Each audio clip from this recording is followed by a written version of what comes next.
Assalamualaikum warahmatullahi wabarakatuh. Waalaikumsalam warahmatullahi wabarakatuh.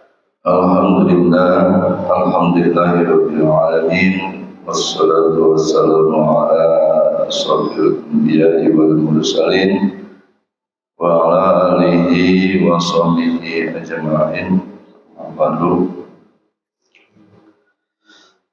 Yang saya hormati Bapak-bapak ahli sholat Jum'ah, ahli sholat subuh berjamaah pada hari ini, alhamdulillah dengan izin Allah pula kita bisa berkumpul dalam rangka melaksanakan sholat subuh berjamaah.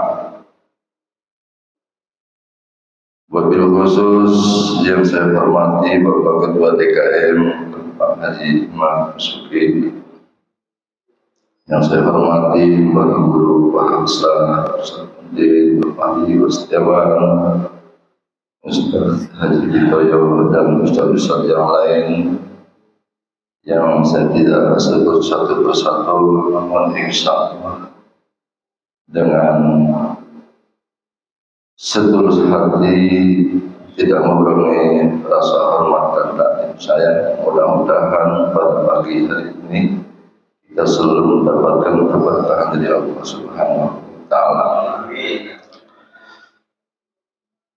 Pertama-tama marilah kita selalu bersyukur dan menjadikan puja dan puji syukur kepada Allah Subhanahu wa Ta'ala atas segala nikmat yang telah diberikan kepada kita semua. Nikmat iman, nikmat Islam, serta nikmat insyaallah dengan ihsannya, dan diiringi dengan sehat walafiat.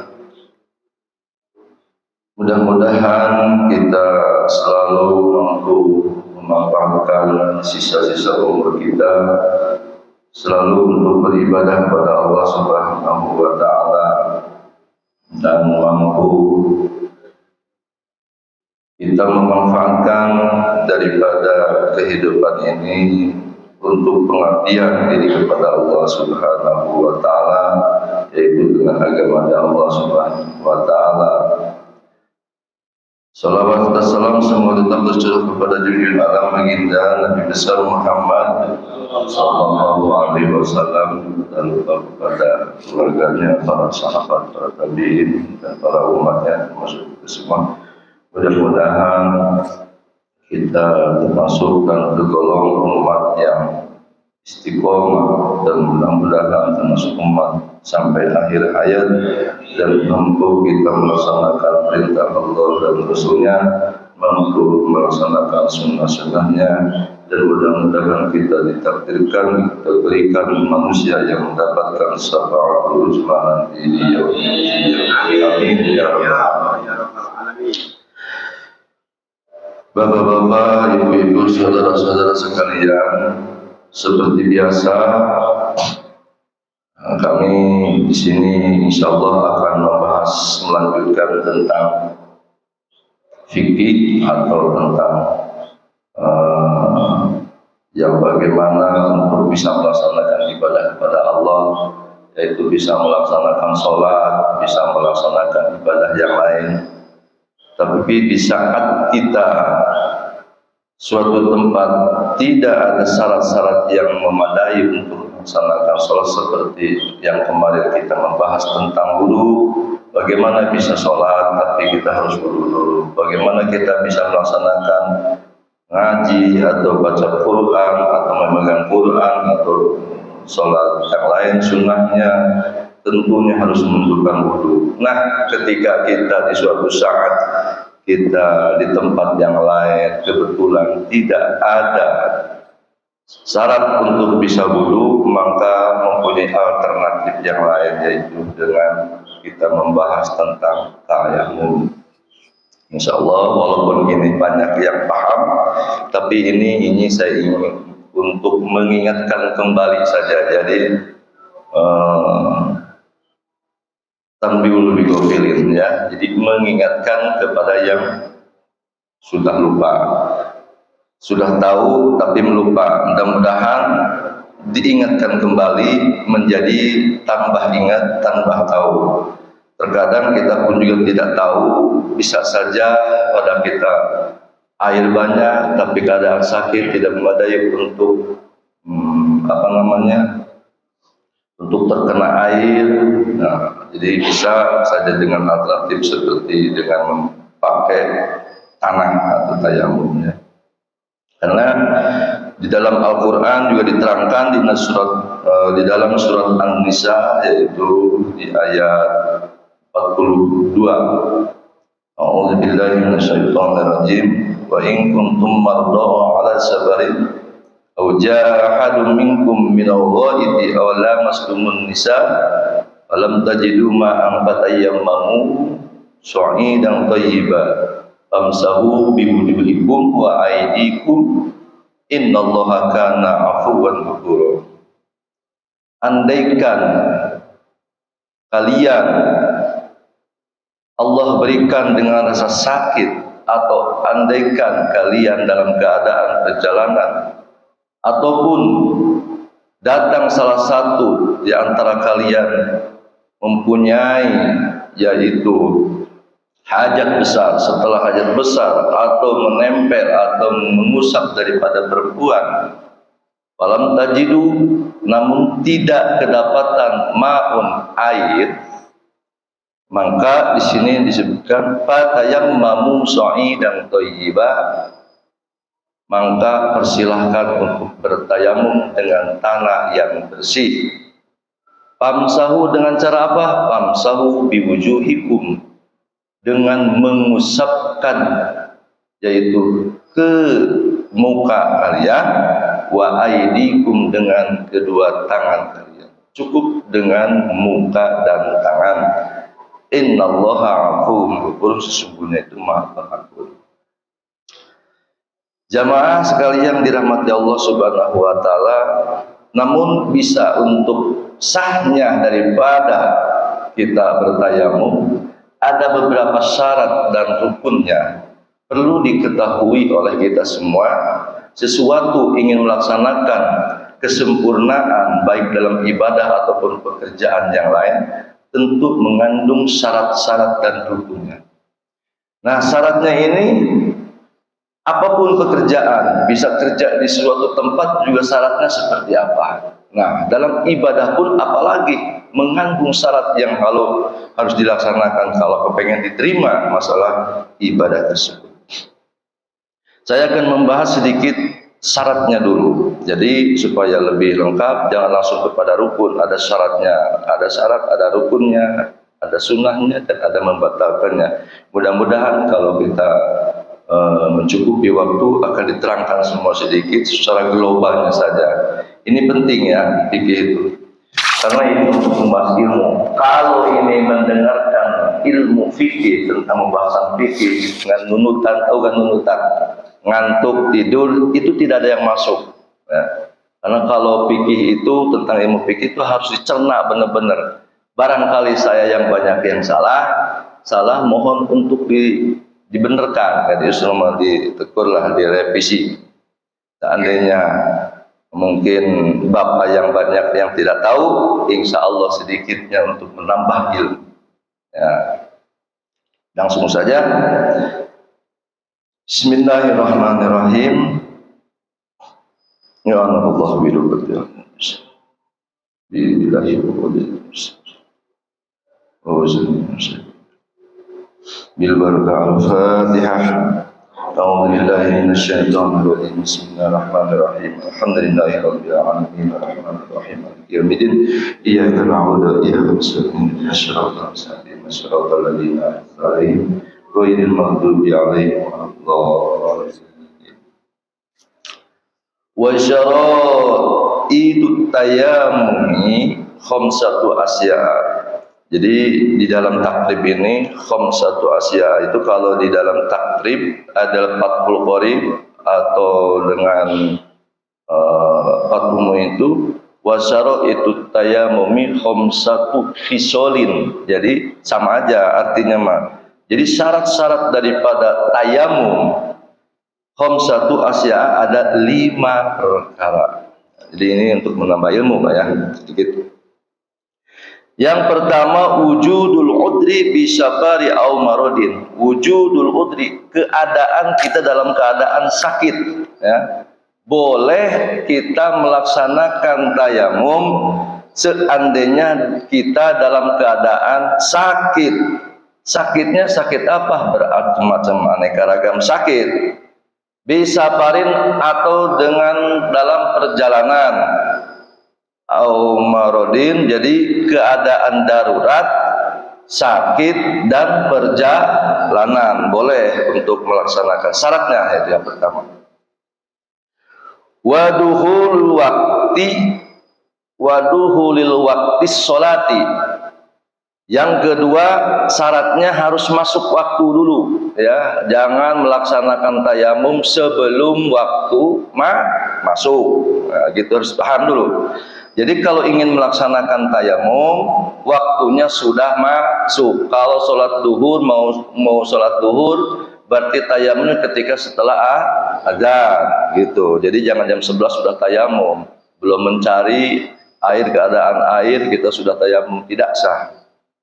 Karena persyaratannya pun juga harus dalam keadaan sabar dan sakit, dan itu pun juga seandainya kalau tidak ada air. Wa talabul ma'i, yang ketiga harus mencari dulu. Jadi mencari dulu air. Jadi tidak boleh sembarangan langsung main tayamum aja, tidak boleh. Jadi syaratnya itu harus mencari dulu. Sebelum melaksanakan tayamum, umpamanya jam 12 luhur, maka kita mencari bareng-bareng atau sendiri yang diwajibkan sendirinya yang ingin melaksanakan tayamumnya. Ya, perkiraan dalam jangka seluas memandang aja. Jadi seluas memandang tidak kelihatan itu. Kira-kira ya 100 meter, 200 meter dan gitu. Jadi harus dicari dulu. Setelah benar-benar kanan kiri, umpamanya depan belakang tidak ada, dicari-cari benar-benar tidak ada, maka diperbolehkan untuk melaksanakan tayamum. Wa ta'addur istimalihi wa iwazuhu ba'da talabi.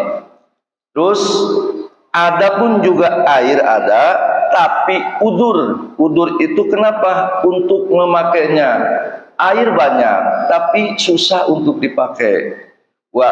Wajuhu ba'da talabi, setelah kita mencarinya. Jadi kemadaratannya itu boleh untuk tayamum air banyak. Umpamanya kita tidak sakit ya, tidak sakit dan dalam perjalanan, seumpamanya dalam perjalanan lantas mau sholat, ada air, tetapi air tersebut susah untuk dipakainya. Bisa saja di pagar umpamanya, ataupun orang yang mempunyai airnya tersebut tidak mengizinkan untuk memakainya kita, ataupun seumpamanya mempunyai air, umpamanya air kita bawa sendiri satu botol, umpamanya nih kan kalau wudhu mah 1 gelas juga cukup Pak ya. Jadi kalau tidak usah untuk banyak kalau untuk tayamum. Jadi kita bawa air 1 gelas. Perjalanan biasa kalau perjalanan bawa air. Lantas tiba waktunya sholat. Mau sholat tidak, mau sholat, mau cari kosoro kemari tidak ada air. Tapi yang ada air hanya di gelas. Nah, kita mau pakai madaratnya kenapa? Di samping kita yang membawa kita ini umpamanya kita bawa hewan atau apalagi manusia. Hewan pun juga ketika air mau dipakai untuk tayamum, tetapi mempunyai peliharaan yang kelaparan atau kehausan, seandainya ketika itu air dipakai oleh kita, maka hewan tersebut akan tidak tertolong untuk keselamatan kelanjutan hidupnya. Maka air tersebut wajib dikasih untuk minum hewan, maka kita boleh untuk bertayamum. Jadi maka oleh karena itu di sini dalam syarat-syaratnya tersebut yang keempat itu yaitu wa ta'addur istimali wa iwajuhu ba'da talabi. kesulitan untuk memakainya, ya, memakainya, maka diperbolehkan. Atau seumpamanya kita di perjalanan ada tetangga punya air tapi malah galak gitu. Ketika minta air, waduh, hitung-hitungannya benar-benar luar biasa. Boleh pakai air tapi harus bayar, terus dihitung-hitung pembayarannya pun juga mahal, maka tidak usah memaksakan, maka diperbolehkan untuk melaksanakan dengan tayamum. Yang kelima, wat-turabu tahiru lahu gubarun. Gubarun fa in khalatahu hisun aw ramlun aw lam yajuz. Tanah yang suci, yang kelima, tanah yang suci lagi berdebu. Kalau bercampur tanah itu dengan tembok atau adukan atau dengan kerikil, maka itu tidak boleh dipakai, ya. Tidak boleh dipakai untuk tayamum. Tetapi di sini fa in khalatu hisun aw ramlun lam yajuz. Tetapi ada ulama yang membolehkannya. Jadi kalau Imam Syafi'i itu diperbolehkan. Diperbolehkan seandainya umpamanya kalau imam yang lain ada yang membolehkan, contohnya di tembok atau di kerikil atau di ini. Tetapi boleh memakaikan tanah yang berkerikil, syaratnya ada debunya, ya. Syaratnya yang mengandung tanah yang berdebu itu. Jadi yang kelima itu adalah tanahnya harus yang suci, tidak boleh sembarangan tanahnya yang tidak terkena najis, ya. Sekira-kira yang tidak terkena najis itu boleh dipakai. Jadi tidak asal tanah aja, ya, karena harus suci. Dan tanahnya tersebut tidak bergerindul gitu, ya, kayak macam kerikil atau bekas tembok atau puing. Nah, itu tidak boleh, ya, karena itu debunya bukan debu tanah, tapi itu mah hanya debunya debu semen, ya, semen. Jadi yang dicari ini adalah, yang diperbolehkan itu adalah tanah berdebu. Nah, begitu Pak, ya. Nah, lanjut, itu syaratnya. Syarat jangan diperbanyak aja. Ini adalah syarat-syaratnya. Jadi perlengkapan. Kalau syarat itu beda dengan rukun. Kalau syarat jadi mempersiapkan sebelum pelaksanaan. Nah, sebelum pelaksanaan, sebelum masuk, maka syarat-syaratnya dulu. Nah, itu. Contohnya kalau kita masuk ke pabrik, berarti persyaratannya harus ada lamarannya, berpakaian ini, belum itu, belum ini, gitu. Datang jam sekian, ini. Kalau pengen masuk kerja, pokoknya itu syaratnya seperti itu. Dan terima dan tidak diterimanya, seandainya ada kekurangan dan ininya nanti tergantung daripada prosedur yang berlaku. Nah, di sini pun juga sama. Ketika syarat-syaratnya, salah satu syarat yang 5 tersebut tidak dilengkapi, maka khawatir tidak diterimanya, tidak sahnya untuk bertayamum. Lanjut. Sekarang wa faraiduhu arba'atu asya'a. Rukun fardu dan rukun sama, ya, keparduan rukun. Nah, ini masuk kepada fardu, masuk kepada rukun. Ketika setelah sebelumnya melaksanakan tayamum kita mempersiapkan, sudah lengkap dalam 5 syarat tersebut, maka tinggal prakteknya, yaitu melaksanakan tayamum. Nah, sudah masuk, baru kita harus mengetahui tentang kewajiban apa saja, rukunnya apa saja. Lanjut.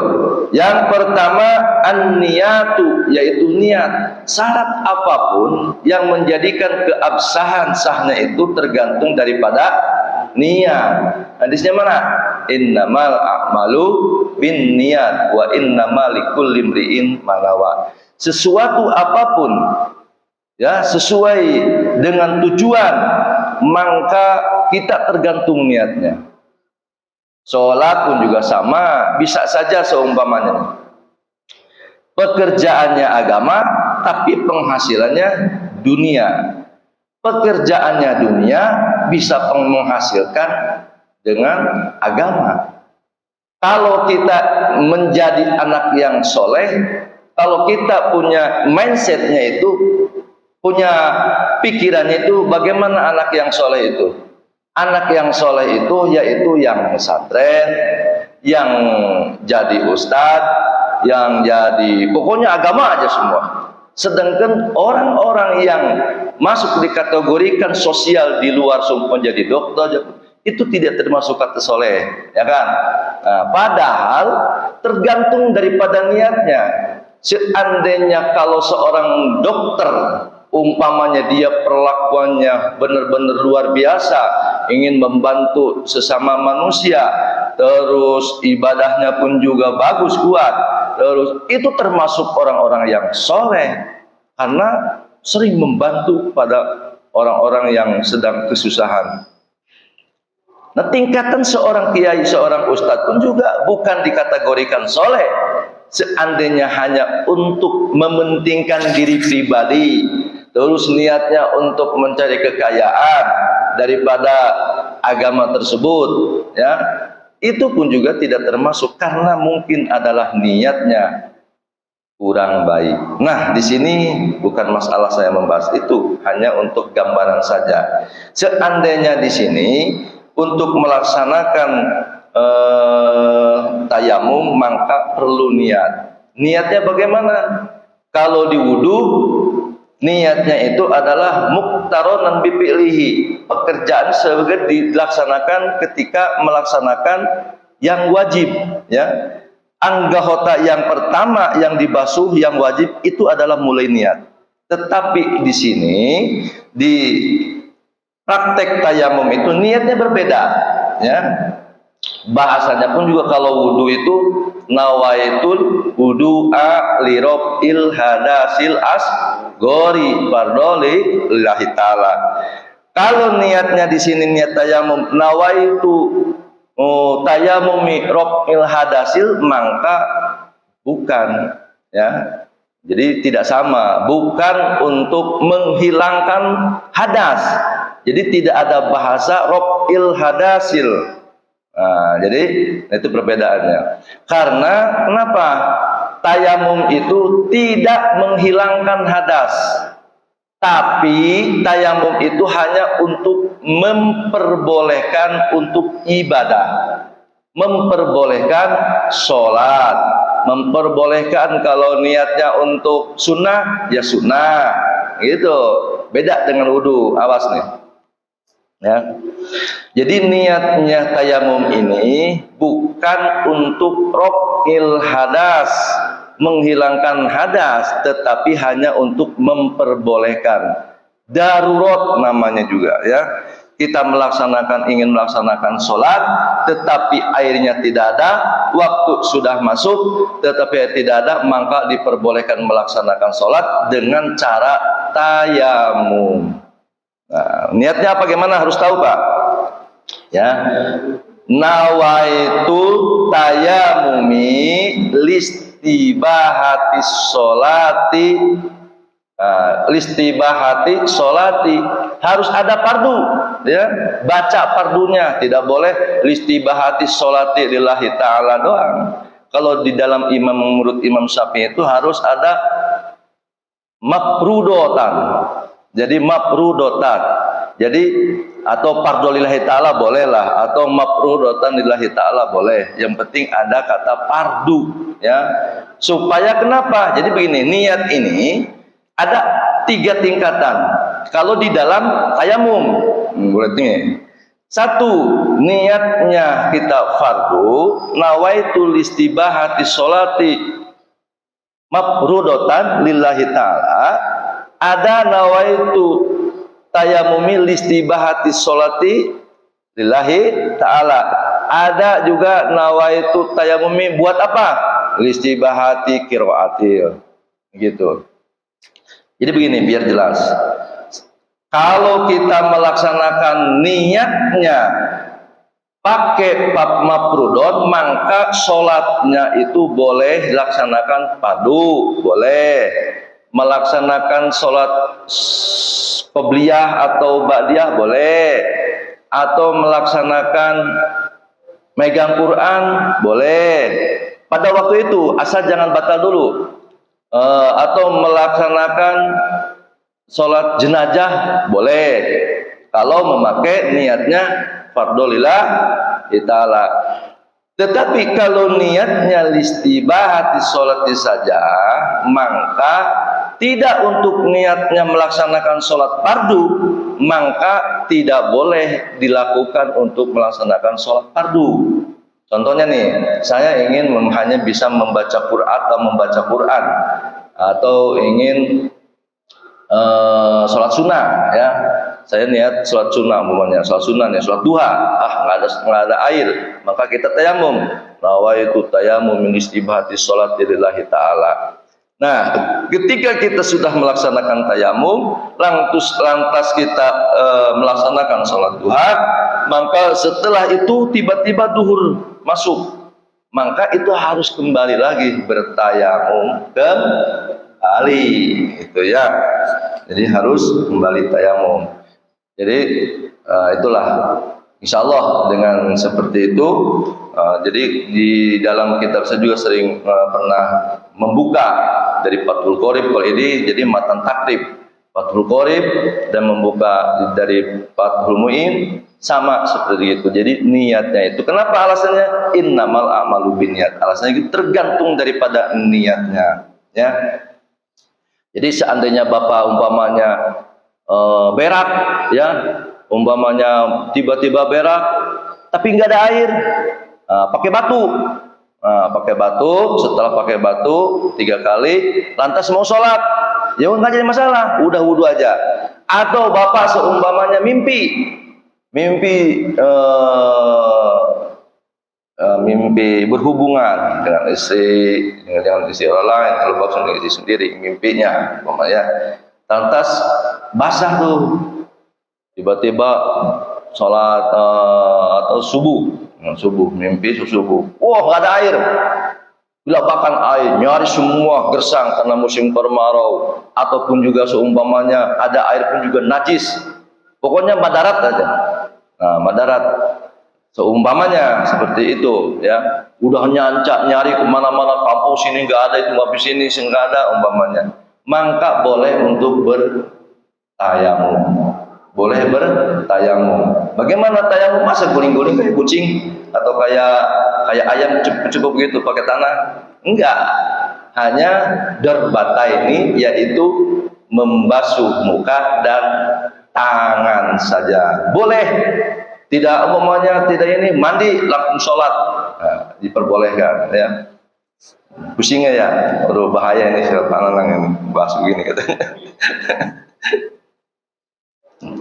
Nah, contohnya prakteknya gimana? Ini maka di sini nih. Yang kedua adalah mashul wajib, membasuh muka.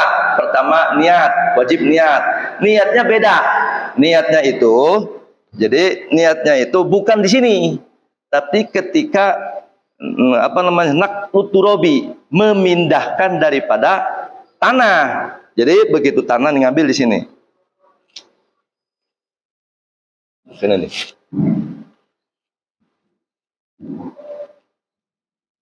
Nih praktek dulu ya sedikitnya biar jelas, jangan sampai ngambang menerangkan lebih tidak jelas. Nah, ini untuk bekal ilmu untuk ketika kita perjalanan supaya kita bisa laksana sholat. Bagaimana tayamum cara prakteknya? Jadi di sini kita terangkan dulu dah, ya, terangkan dulu biar nanti prakteknya belakangan. Lanjutkan dulu. Mashul wajhi. Yang ketiga, wa mashul yadaini ma'al mirfaqaini, yaitu membasuh kedua tangan serta sikut. Tidak boleh di luar sikut, ya. Kalau madhab Imam Syafi'i, kalau Imam Maliki boleh begini. Jadi begitu ini doang. Nah, itu. Tapi kalau Imam Syafi'i itu harus dengan sikut, sampai dengan sikut. Yang ketiga, yang keempat, wa tertib. Nah, wajibnya itu adalah ada 4, tidak banyak.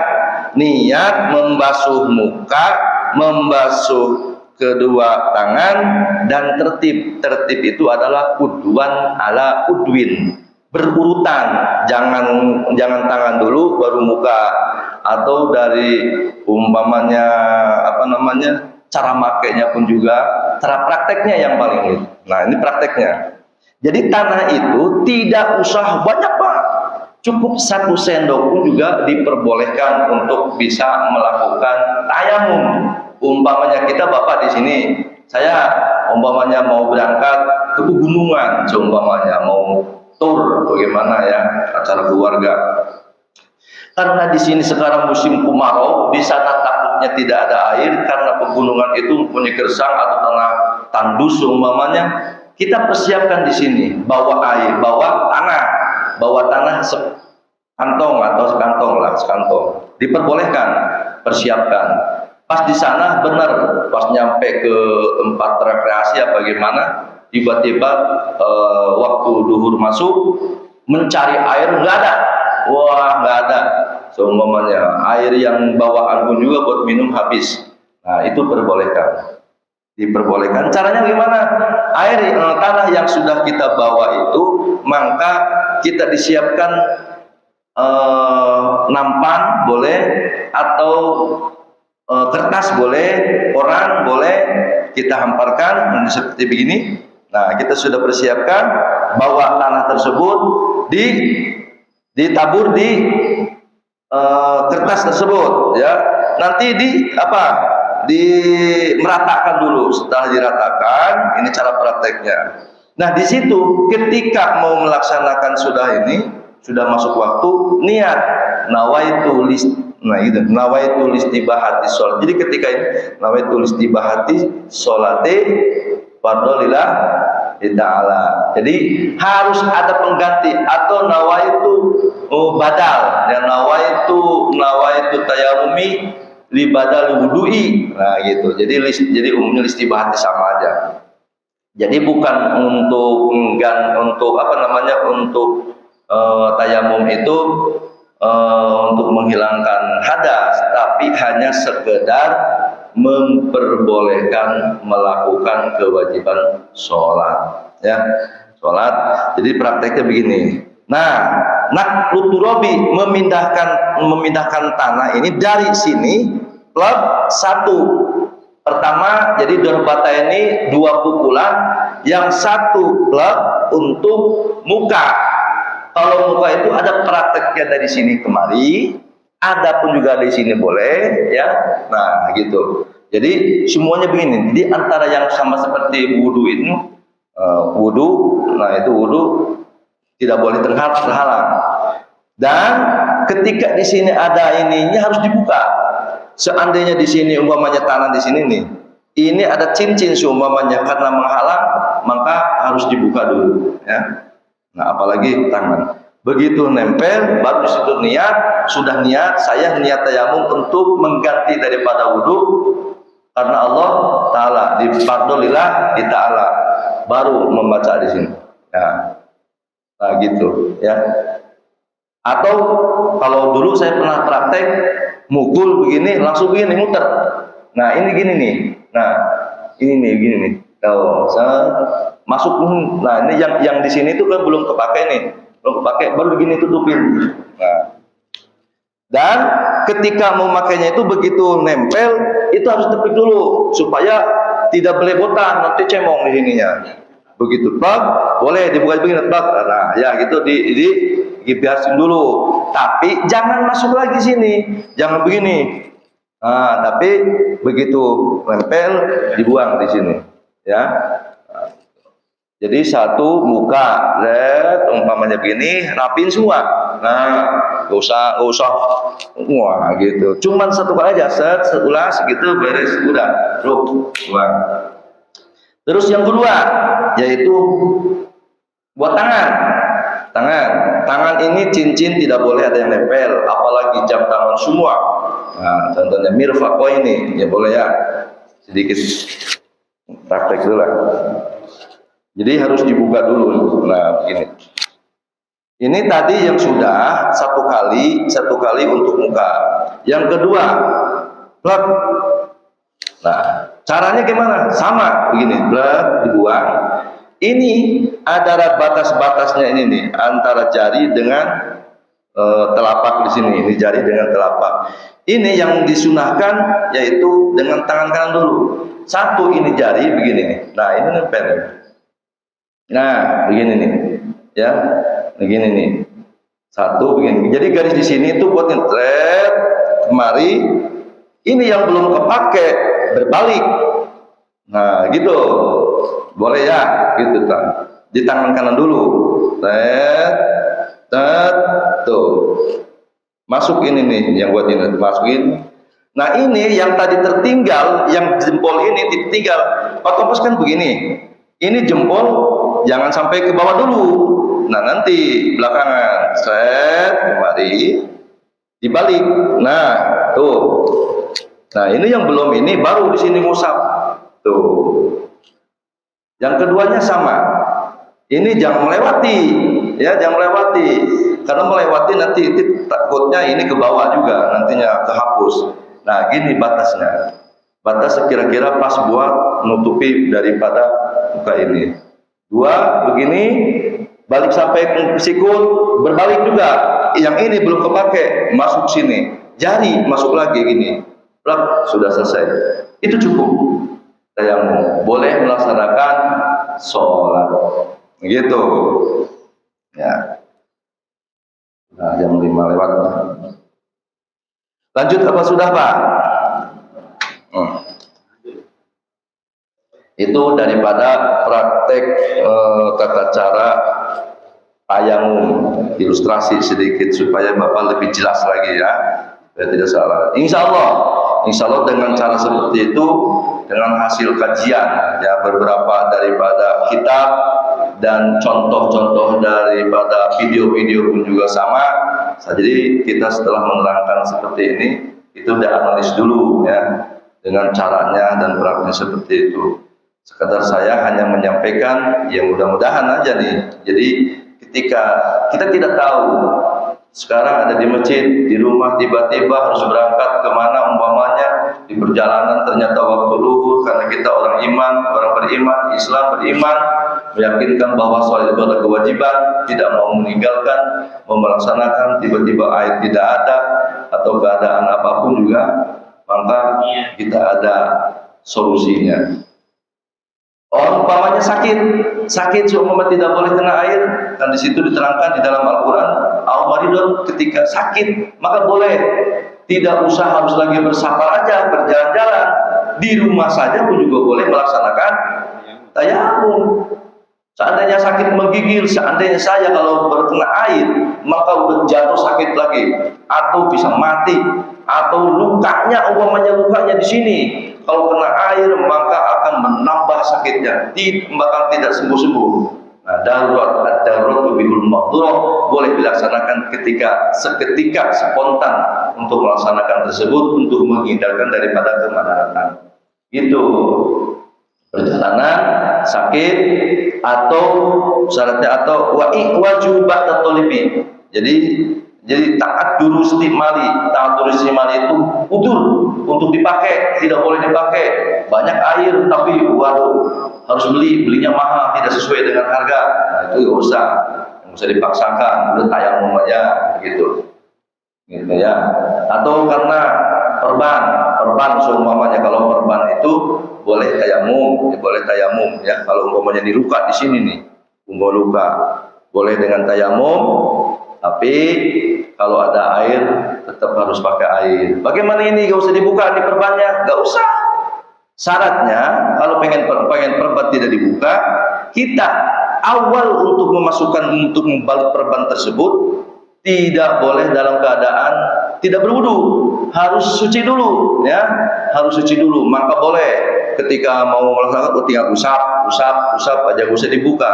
Tetapi ketika perban itu sudah terbuka, maka sudah terbuka di salah satu wudu, tidak terbuka lagi, maka itu harus wudu lagi, harus kembali. Jadi ketika ini saat perban masih nempel, umpamanya kita untuk wudu, maka itu nggak usah dibuka ya, asal ketika memasang perban tersebut dalam keadaan suci.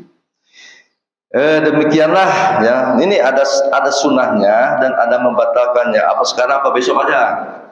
besok aja ya, karena sudah waktunya sudah hampir 5:30. Mungkin kalau kebanyakan mah umumnya menampung ilmunya pun juga beliweng ya. Jadi sedikit kotoran-kotorannya sirup sailan adiman, tidak langsung untuk menampung ilmu masuk semua, sedikit insya Allah ya. Karena kapasitas kita itu berbeda dengan para santri-santri yang sudah ini. Jadi ngaji itu beberapa lembar cangkum semua. Ya kalau kita mah, yang penting kalau istilahnya dapat satu itu satu dulu dah, 2 besok lagi, 3 besok lagi kan gitu. Yang penting kangtrong ya. Demikian mudah-mudahan banyak manfaatnya khususnya bagi saya sendiri dan umumnya untuk jamaah sekalian. Mungkin banyak salah itu karena daripada kebodohan saya, mungkin banyak-banyak itu adalah kesyukuran dari Allah Subhanahu wa taala. Kita sebelum kita tutup, mari kita berdoa terlebih dahulu untuk kita kirim ya. Mudah-mudahan kirim Fatihah, mudah-mudahan dengan keberkahan Fatihah kita selalu mendapatkan bimbingan dari Allah Subhanahu wa taala, keluarga kita sehat walafiat, dan mudah-mudahan selalu menambah ilmu walaupun sedikit-sedikit. Ilmu apa saja yang penting bisa manfaat maslahat buat kita sendiri dan untuk buat semua, buat tetangga, buat saudara, dan buat agama tentunya, bangsa nusa dan agama.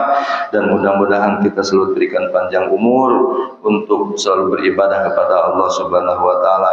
Dan kita doakan mudah-mudahan kaum muslimin semua dijaga oleh Allah Subhanahu wa taala, muslimin di Indonesia dan khususnya mudah-mudahan yang sedang diguncang di Palestina diuji oleh Allah Subhanahu wa taala. Mudah-mudahan dengan berkah Fatihah diberikan kemerdekaan, diberikan kemenangan, dan mudah-mudahan dalam yang jihad di jalan Allah mudah-mudahan dalam keadaan syahid dalam matinya, mudah-mudahan mendapatkan ridha Allah Subhanahu wa taala. Yang menyerangnya mudah-mudahan diberikan ketidakmampuan Allah Subhanahu wa taala, dan mudah-mudahan dihancurkan, dan mudah-mudahan semua manusia mendapatkan taufik hidayah Allah Subhanahu wa taala sehingga dalam ibadah mendapatkan daripada kemerdekaannya. Ala hadiniya wa ala kulli niyatin shalihah bil barakah al-Fatihah. A'udzu billahi minasyaitonir rajim. Bismillahirrahmanirrahim. Alhamdulillahirabbil alamin arrahmanir rahim. Yaumiddin. Iyyaka na'budu wa iyyaka nasta'in. Ihdinas siratal mustaqim. Shiratal ladzina an'amta 'alaihim amin. Wa qala ya karim ya jalika Allahumma salli ala Muhammadin wa ala sayyidina Muhammad. Allahumma ighfir lana dzunubana wa li walidina warhamhum kama rabbayana shighra. Allahumma lakal hamdu wa minka khurju ilaika wa anta musta'an la hawla wa la quwwata illa billahil alim. Wa nasta'inuka fasadifina wa nas'aluka sallallahu kullu ya Allah ya arhamar rahimin. Rabbana zalamna anfusana wa illam taghfir lana wa tarhamna min khasirin. Rabbana atina fid dunya hasanah wa fil akhirati hasanah wa qina adzabannar. Wassallallahu ala sayyidina Muhammadin nabiyyi wa alihi wasallam. Subhana rabbika rabbil izzati amma yasifun wa salamun ala mursalin walhamdulillahi rabbil alamin. Wallahu muwaffiq ila aqwamit thoriq. Wassalamualaikum warahmatullahi wabarakatuh. Waalaikumsalam warahmatullahi wabarakatuh. Sallallahu rabbuna ala nuril mubin Ahmadan Mustafa Sayyidil Mursalin wa ala alihi wa sahbihi ajma'in. Sallallahu rabbuna ala nuril mubin Ahmadan Mustafa Sayyidil Mursalin wa ala alihi wa sahbihi ajma'in. Sallallahu rabbuna ala nuril mubin Ahmadan Mustafa Sayyidil Mursalin wa ala alihi wa sahbihi وصحبه أجمعين اللهم صل وسلم وبارك عليه.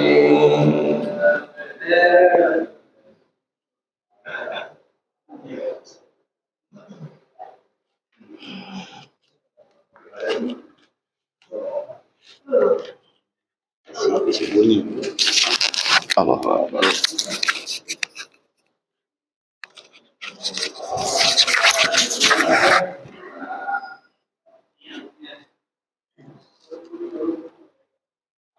Ayo pare bae.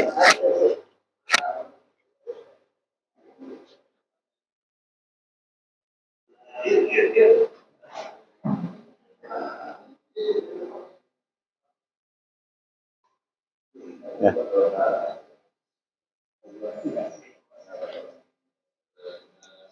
Monggo.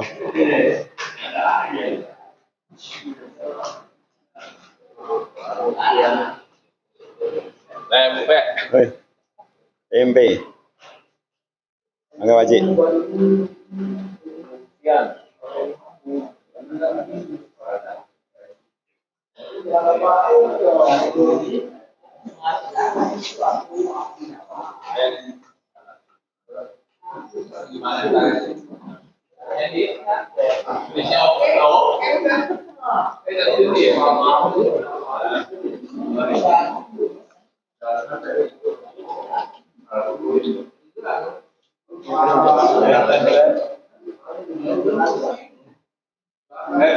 Monggo monggo.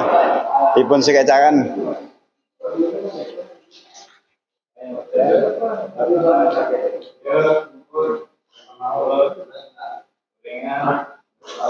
Wis mantap. Mau batat.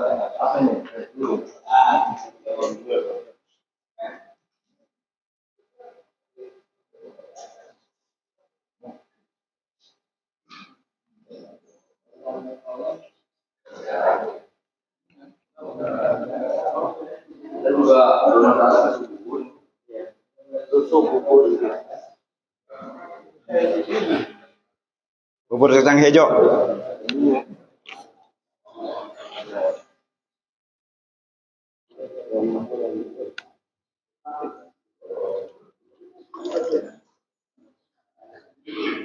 Bubur.